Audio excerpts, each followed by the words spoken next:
Drew Holder's our guest on today's edition of Coming Home, and Drew played at DBU from 2003 to 06. He was the program's first Division I All-American. And Drew, when you think back to the recruiting process, you grew up in Austin, Texas. When DBU baseball was on your radar there, what do you think back to in terms of the things that were most attractive about this program? Yeah, it's funny you say that because DBU actually wasn't on my radar. I was going to go play some football in college. I had a couple opportunities to walk on. With my size, I didn't really want to do that. I signed with the JUCO in baseball, but I decided, Coach Bard reached out to me in July of that fall, and I came in for a recruiting trip. And the two words that sum it up, man, is God's provision. You know, I walked onto this campus, saw Proverbs 3:5-6. I just felt a peace. I wanted to be here. On my drive home to Austin, we called back, said, hey, man, I want to be a Patriot. Let's go. You arrive here in 2003, and the program that season was at the Division II level. The very next year, you make the transition to the Division I ranks. What do you recall about that and just the challenges that were associated in making that jump? Man, the challenges were probably more on the mental side of it, just us as a team realizing that we belonged. But even more than that, I would call it an opportunity for us to showcase our talents and play against these big schools. The challenge was traveling. We had to travel to every big school because nobody would come here and play in the cattle field, you know? Changed a little bit since your time back in 03. Let's fast forward to that 04 team, and what a season that was. Your first year at the Division I ranks. Of course, yourself in that lineup. I think names like Ben Zobrist. 6 guys in that lineup that hit over 300 that season. You had a slew of arms. Thinking back on that talent, what do you recall just about that lineup and the talent that you had in your pitching staff as well?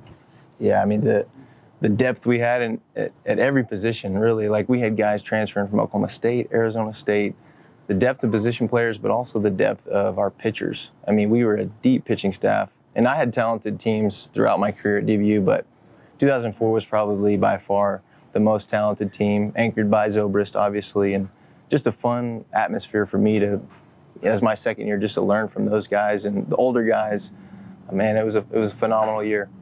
20 home runs in 2006 for you. A couple of years later here into your senior season, you become the program's first Division I All-American. When you think back on that season and that jump that you were able to make, what were the factors that you contribute that jump to? Man, I mean, a lot of it was just this program prides itself on development. And I think, you know, I took that to heart and I really developed. I got better year by year. But also, I mean, I owe a huge credit to my teammates, my coaches. I mean, Coach Hefner specifically was my hitting coach that junior year. He changed my career, changed my opportunities. I think he invented the Sosa drill that year in 2005. And I basically hit like Sammy Sosa my senior year. He simplified my swing. Just gave me, like I said, my teammates were on base. It made it a little bit funner to hit, more fun to hit when they were on base. You know, I had opportunity to knock them in. Well, following that 06 season and the massive numbers that you were able to put up offensively, you're taken by the Houston Astros, the 16th round that year. You're part of a draft class of 7 guys from that season. How special was that draft class from 06? Yeah, you take it for granted. You know, I mean, you don't realize how talented those guys were until you look back. I mean, I miss those teammates. I mean, those guys brought me to another level too. I just think back to Cody Montgomery. He was with me for 4 years too, and it was a friendly competition all year round.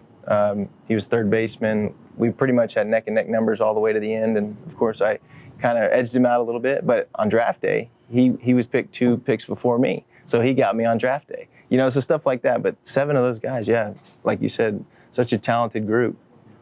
Probably hard for you to believe that it's been 13 years since you played right here. Of course, it's changed a little bit. Yeah. But just thinking back on those times, how far the program has come to where it is now, and you really helped lay the foundation in terms of making that transition to become a Division I program. What goes through your mind when you see where this program is today? Man, it's such a privilege for me to bring my children back here, bring my wife, to see this stadium.